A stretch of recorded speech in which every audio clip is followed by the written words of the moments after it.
Bismillahirrahmanirrahim. Assalamualaikum warahmatullahi wabarakatuh. Apa kabarnya sahabatku semua? Semoga semuanya selalu ada dalam keadaan sehat walafiat dan selalu ada dalam lindungan dan rahmat Allah Subhanahu wa taala. Yang dimana pada video kali ini kita akan banyak membahas tentang bagaimana cara pembuatan laporan keuangan Sirkah dari awal sampai akhir. Yang tentunya didasarkan pada studi kasus sesungguhnya dari proyek Sirkah BBR Institute, yaitu Sirkah Laundry. Kenapa laporan keuangan ini sangat penting sekali dalam Sirkah? Karena sangat berkaitan erat dengan salah satu prinsip dalam Sirkah, yaitu di mana dalam Sirkah pembagian hasilnya maupun pembagian kerugiannya harus selain didasarkan pada nisbah bagi hasil, juga harus didasarkan pada keadaan sesungguhnya dari usaha Sirkah tersebut. Nah, untuk bisa melihat bagaimana keadaan usaha Sirkah tersebut, salah satu caranya adalah dengan melihat dari laporan keuangan.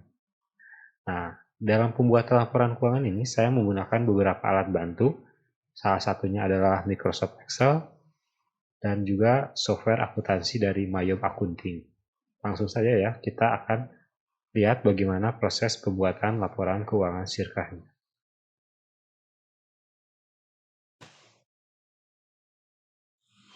Baik sahabatku semua, sebelum kita lanjut ke bagaimana cara membuat laporan keuangan Sirkah, kita akan mencoba mempelajari terlebih dahulu konsep dari dasar pencatatannya. Mungkin kalau sahabat-sahabat pernah belajar akuntansi dasar, pernah ya mengetahui tentang konsep ini. Namun bagi yang belum pernah, nanti kita akan review kembali konsepnya seperti apa. Di mana dalam akuntansi Sirkah ini, suatu akun atau transaksi dicatat dua kali, atau yang disebut dengan konsep double entry system. Nah, untuk aturannya seperti apa? Secara garis besar, sebenarnya semua transaksi-transaksi dalam Sirkah, apapun itu jenisnya, mungkin ada puluhan, ratusan, atau bahkan ribuan jenis transaksi, pada dasarnya bisa dibagi ke dalam 5 kategori besar, yaitu aset atau harta, utang, modal, pendapatan, dan juga beban. Nah, di sini konsep dasarnya, jika suatu itu kelompok harta, jika bertambah maka di jurnal atau dicatat di akun debit, dan begitu juga jika sebaliknya, jika berkurang yaitu di kredit. Misalnya kita membeli sebuah peralatan, misalnya kalau di studi kasus Sirkah Laundry kita membeli mesin cuci misalnya, maka untuk pencatatannya yaitu mesin cuci itu dicatat sebagai aset ya, karena itu merupakan harta juga, jadi bertambah karena dia membeli, maka dia bertambah di debit. Nah, kemudian yang satu lagi lawannya lagi, karena kita mengeluarkan uang misalnya secara cash membayarnya, maka uang kita berkurang. Nah, berkurangnya karena uang termasuk aset harta juga di kredit. Nah, nanti jumlahnya harus balance. Misalkan kalau mesin cucinya harganya 12 juta, maka aset berupa mesin cuci bertambah 12 juta di debit dan kas berkurang 12 juta di kredit. Seperti itu ya. Kemudian selain harta, contoh kedua lagi bisa dikelompokkan ke dalam hutang. Hutang secara definisi adalah ketika kita mendapatkan barang atau baik mendapatkan suatu produk, baik barang maupun jasa, namun pembayarannya belum diselesaikan atau ditunda ya. Nah, itu yang dinamakan dengan hutang. Ketika kita mengajukan sebuah hutang atau mendapatkan pinjaman, baik itu berupa akan kord maupun lahan gadai, yang tentunya pinjaman yang halal ya, yang bebas dari riba, maka kita harus di jurnal di usaha Sirkah kita, yaitu bertambahnya bukan seperti aset lagi, tapi kalau di aset kan bertambahnya di debit. Nah, kalau di utang ini bertambahnya kita di kredit. Nah, ketika utang kita berkurang, kita melakukan pembayaran, maka akan berkurang di debit sebesar utang tersebut yang kita bayar tersebut. Nah, kemudian kelompok akun ketiga yaitu ada modal. Modal adalah sesuatu hal yang harus ada untuk bisa menjalankan sebuah usaha Sirkah. Biasanya modal ini diperoleh dari aset kita pribadi sendiri, baik mengeluarkan saham Sirkah ataupun dari sumber-sumber lainnya. Nah, jika ada modal bertambah, misalkan kita mengeluarkan saham Sirkah, maka bertambahnya di kredit dan yang bertambah di kredit kan kita dapat uang. Uang juga bertambahnya karena harta, bertambahnya di debit. Jadi pada akhirnya akan balance juga ya. Kemudian akun lainnya itu di pendapatan. Pendapatan yaitu sesuatu yang kita peroleh dari usaha yang kita jalankan, baik produknya barang maupun jasa. Jika kita memperoleh pendapatan, maka bertambahnya kita bukan lagi dicatat di debit lagi, tapi harus dicatat di sisi kredit. Dan kita menerima uang jika memang kita jual produk kita secara cash, maka uang ini di harta bertambah di kredit. Bertambah di debit dan pendapatan di kredit, jadi nantinya akan balance. Namun jika kita menjualnya secara kredit misalnya, jadi asal kita tidak menerima cash atau uang, tapi kita menerima piutang namanya. Piutang juga berupa kelompok harta, jadi bertambahnya di debit, jadi akan sama saja. Yang terakhir yaitu beban. Beban adalah sesuatu yang kita keluarkan untuk memperoleh suatu sumber daya lain, itu secara definisi ekonominya. Ataupun definisi secara akuntansi sirkanya yaitu sesuatu yang kita keluarkan ya, biaya operasional dalam rangka untuk memperoleh pendapatan. Bisa biaya listrik contohnya, biaya air, biaya gaji karyawan. Nah, jika itu harus kita keluarkan, maka pencatatannya di debit, dan jika bebannya berkurang di kredit. Kepada kita belajar, langsung saja kita terapkan agar kita lebih paham konsep ini bagaimana. Kita langsung terapkan kepada studi kasus sesungguhnya dari usaha Sirkah Laundry BBR Institute ini. Baik sobatku semua, sekarang kita lanjut saja tentang bagaimana cara pembuatan laporan keuangan Sirkah. Nah, untuk tahap paling pertama yaitu kita menerima data-data mentah dari lapangan, yaitu dari pengelola usaha Sirkah di lapangan. Contoh data mentahnya adalah seperti ini ya. Dimulai dari tanggal transaksinya dan nama transaksinya seperti apa. Nah, di sini kita ada si pengelola Sirkah di lapangan memberikan catatan bahwa nama-nama pelanggannya, transaksinya. Nah, ini pendapatannya lewat cash, transfer bisa BCA, BNI, ataupun piutang. Kebetulan ini semua pembayarannya lewat cash. Nah, nanti tahap yang pertama yaitu melakukan analisis dari data-data mentah ini. Semuanya apakah memang lazim atau wajar, atau misalkan ada peningkatan atau penurunan yang tidak wajar. Bisa dibandingkan dari laporan-laporan keuangan sebelumnya ya. Misalkan kalau kita di sini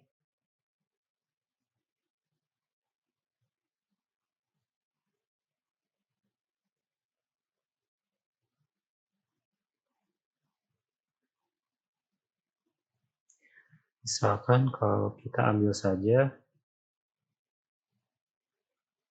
contoh, kita membeli chemical Depukis 10 liter misalnya. Ini kan harganya 95.000 nih. Nah, ini kita lihat di history sebelumnya apakah memang rata-ratanya seperti ini ataukah memang ada peningkatan yang tidak wajar. Nah, jika memang ada, misalkan biasanya dari awal-awal 80, 95, 150, tapi tiba-tiba ada jadi 500.000. Nah, ini harus dikonfirmasi lagi ke pengelolanya apa yang menyebabkan penaikan dari biaya ini secara tidak biasanya gitu ya. Seperti itu. Jadi kita lakukan analisis dulu dari transaksi awal sampai ke transaksi akhir. Nah, kita lakukan analisis, contohnya biaya listrik. Nah, ini apakah ini sudah biasanya segini ataukah memang ada peningkatan daripada laporan-laporan keuangan sebelumnya. Nah, ini dilakukan analisis, dan jika ada memang ketidakwajaran atau tidak biasanya, maka lakukan konfirmasi lagi ke pengelola ini penyebabnya seperti apa. Nah, kemudian setelah dilakukan analisis semuanya, nah ini di sini kebetulan juga pengelola sudah membuat resumenya. Nah, kalau tidak ada resume seperti ini, mau tidak mau kita harus melakukan sortir sendiri ya, mana yang termasuk ke dalam pendapatan, biaya, ataupun akun-akun lainnya. Nah, kebetulan di sini udah ada summary-nya. Jadi kita untuk pendapatan laundry ini ada dari pendapatan paket, yaitu dari Laundry Max, laundry roll, laundry setrika max, setrika low jumlahnya sebesar 5.185 dan reguler sejumlah segini. Kemudian yang terdiri dari cuci setrika dan setrika. Kemudian untuk satuannya bisa dilihat di sini jumlahnya ada 1.879. Nah, ini dijumlahkan semua sehingga totalnya pendapatan di bulan Agustus laundry ini yaitu sekitar 13.444.700. Nah, ini juga kemudian ini ada saldo juri karena ini namanya saldo, jadi tidak bisa diakui sebagai pendapatan. Kita tidak semua kas yang masuk itu pendapatan dan tidak semua kas yang keluar itu biaya. Nah, di sini kita harus melakukan analisis dari konsep debit kredit yang telah dijelaskan sebelumnya. Kemudian, nah ini rasio terhadap RAPB atau rencana anggaran pendapatan dan belanja. Ini rasionya, jadi ini sudah melebihi anggaran, yaitu lebih dari 100%.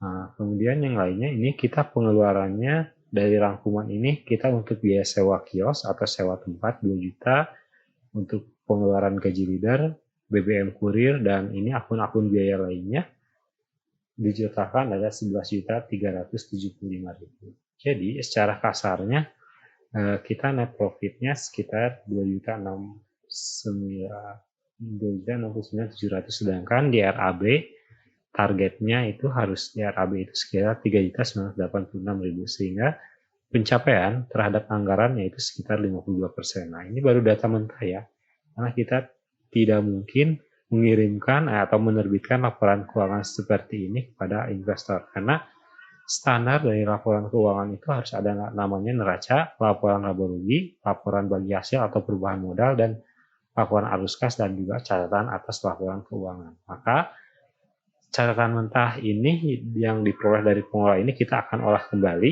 dengan menggunakan tools atau alat bantu yaitu software akuntansi Mayob Accounting.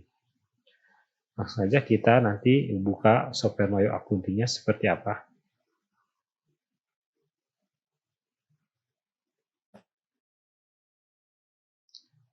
Baik ya, kita lanjutkan. Jadi ketika kita membuat laporan keuangan secara manual tanpa menggunakan software akuntansi, maka setelah kita menganalisis bukti transaksi masuk ke jurnal umum dan juga nanti akan masuk ke dalamnya buku besar. Contohnya ya seperti ini ya.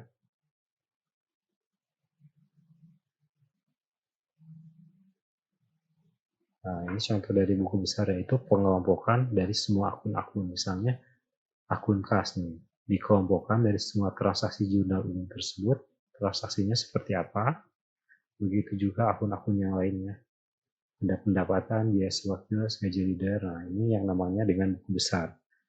Namun di software akuntansi ini kita tidak perlu repot-repot memindahkan dari jurnal umum menuju ke buku besar ya, karena sudah diatasi, sudah dikerjakan oleh software ini. Nah, nanti setelah dari buku besar masuk ke neraca saldo. Jadi jumlah saldo masing-masing akun berapa, baru kita bisa input ke yang namanya laporan keuangan, yaitu ada laporan laba rugi, neraca, laporan arus kas, perubahan modal, dan lain sebagainya. Langsung saja kita melakukan input penjurnalan transaksi-transaksi dari apa yang sudah kita analisis sebelumnya. Nah, kita di sini ya, karena kita mencatat transaksi bulan Agustus, maka kita ininya di bulan Agustus ya, disesuaikan tanggalnya. Karena kita melakukan pencatatannya di akhir bulan, sehingga kita bisa isi tanggalnya ini tanggal akhir bulan saja di tanggal 31. Nah, kita mulai dengan pendapatannya. Pendapatan terakumulasi yaitu sekitar segini. Maka kita lakukan jurnal umum ke software akuntansinya. Yaitu karena ini pembayarannya cash semua, tidak ada piutang, maka kas akan bertambah sekitar sebesar kali ini ya. Kita langsung jurnal kas. Kas karena masuk ke harta, maka kita jurnalnya bertambah ya. Bertambah kalau harta tadi seperti konsep yang sudah dijelaskan, bertambah di debit sebesar 13.444.700. Nah, lawan dari kas yaitu pendapatan, karena ini kan termasuk dari pendapatan atau pemasukan dari usaha circle laundry ini. Jika pendapatan bertambah, maka sesuai dengan konsep double entry system itu bertambahnya di kredit. Nah, kita lakukan cari akun yang sudah kita buat pendapatan income, nah, langsung kita di kredit. Nah, jadi balance kan? Jika kita enter, nah nanti di sini out of balance-nya harus 0. Berarti ini kalau 0 sudah balance. Kita langsung record saja. Record. Nah, begitu. Ini udah langsung masuk ke software akuntansinya. Langsung kita setelah pendapatan, jumlah biaya-biaya ini nanti kita di-input semua ya. Nanti pada seperti contohnya, misalnya biaya kiosnya, biaya sewa kios. Kita input beban, expense biaya sewa kios nih. Sudah ada ya akunnya. Sewa kios, kalau beban bertambahnya di debit 2 juta. Nah, karena kita membayar sewa kios ini menggunakan uang atau kas, berarti kas kita berkurang karena dibayarkan untuk sewa kios ini. Ketika kas berkurang, maka akan dicatat di debit, di kredit. Nah, nanti jadi kita akan balance ya. Oh, no. Kita record lagi. Oke. Selanjutnya gaji leader, kita entry. Nah, gaji leader sudah ada ya akunnya. Gaji leader 1.700.000. Untuk mempercepat sebenarnya bisa kita langsung di ini, karena ini kan sifatnya mengeluarkan kas semua ya. Maka kita bisa langsung di gaji leader, BBM kurir dan lain sebagainya. Bisa langsung BBM kurir.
Nah, oke, jika kita telah di input semua ya, biaya yang keluar selama bulan Agustus ini, maka kita tinggal, karena ini semuanya mengeluarkan kas, kita kasnya tinggal dikredit sejumlah nilai ini, ditambahin semua, segini jumlahnya.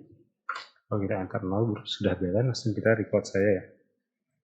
Nah, setelah di record, nah ini udah beres ya. Namun ada yang belum dilaporkan di sini, yaitu selama bulan Agustus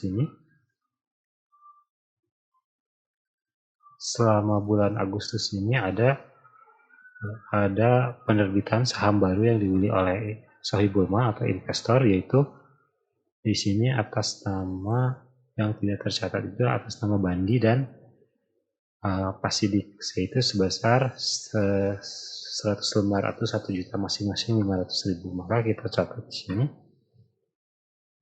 kas yang bertambah 1 juta.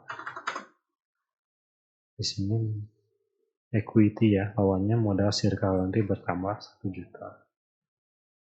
Oke. Nah, setelah kita input, kita report, langsung keluar ya. Untuk neracanya seperti ini. Nah, ini neraca dari bulan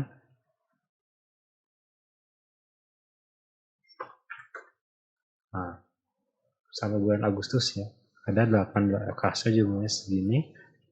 Perlengkapannya asetnya sebesar segini. Semuanya ini akun-akunnya sudah ada. Nah, langsung kita pindahkan ke Excel. Sebenarnya ini bisa otomatis ya, send Excel.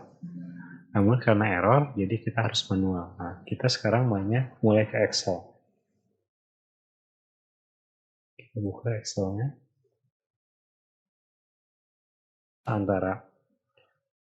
Antara aset ditambah utang sama dengan modal. Jadi balance ya, 57 dengan 57.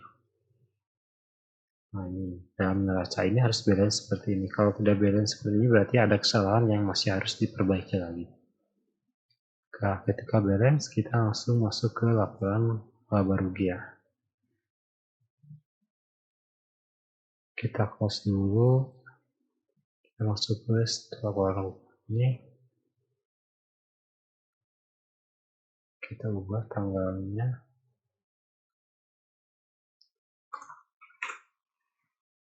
Satu.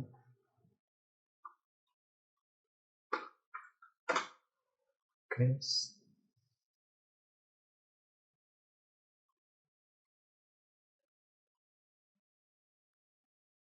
Sama ya, karena software ini sedang error, jadi kita harus input manual. Ini kita pindahkan ke sini. Oke, udah beres. Ketika sudah mencapai langkah ini, maka kita tidak membutuhkan lagi software akuntansi Moyog Accounting-nya, maka kita close saja. Namun jangan lupa kita backup juga ya, kita buat backup-nya.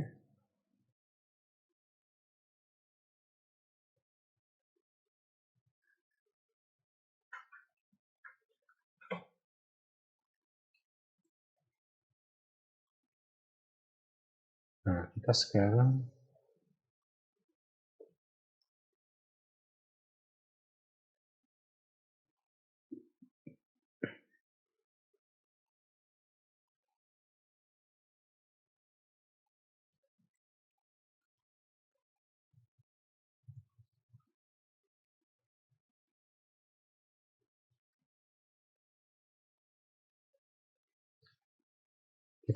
akan lebih banyak main di Excel ya.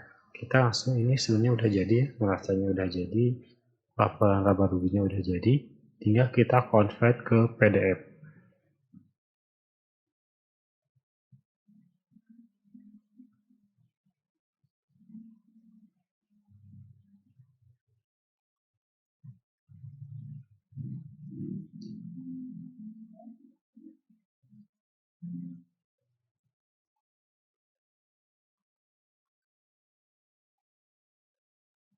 Kita buat folder baru.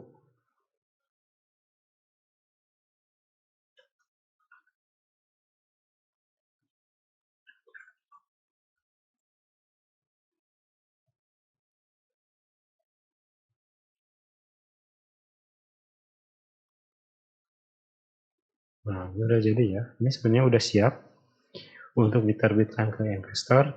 Tinggal dirapihkan saja, kita bisa ditambahkan dengan cover, kata pengantar, daftar isi, dan lain sebagainya supaya lebih menarik untuk dibaca, dan juga ditambah catatan atas laporan keuangan. Itu catatan-catatan untuk penjelasan semua rincian dari akun-akun ini. Mungkin sekian yang bisa saya sampaikan tentang cara pembuatan dari laporan keuangan Sirkah ini di proyek usaha Sirkah yang sesungguhnya, yaitu di Sirkah Laundry. Jika kalian masih kebingungan ataupun ada hal yang ingin ditanyakan, bisa langsung sampaikan di kolom komentar, nanti saya akan bahas, dan jika ada waktu kita akan bahas dalam bentuk konten video ini lagi. Saya Bahtiar undur diri, terima kasih atas perhatiannya. Assalamualaikum warahmatullahi wabarakatuh.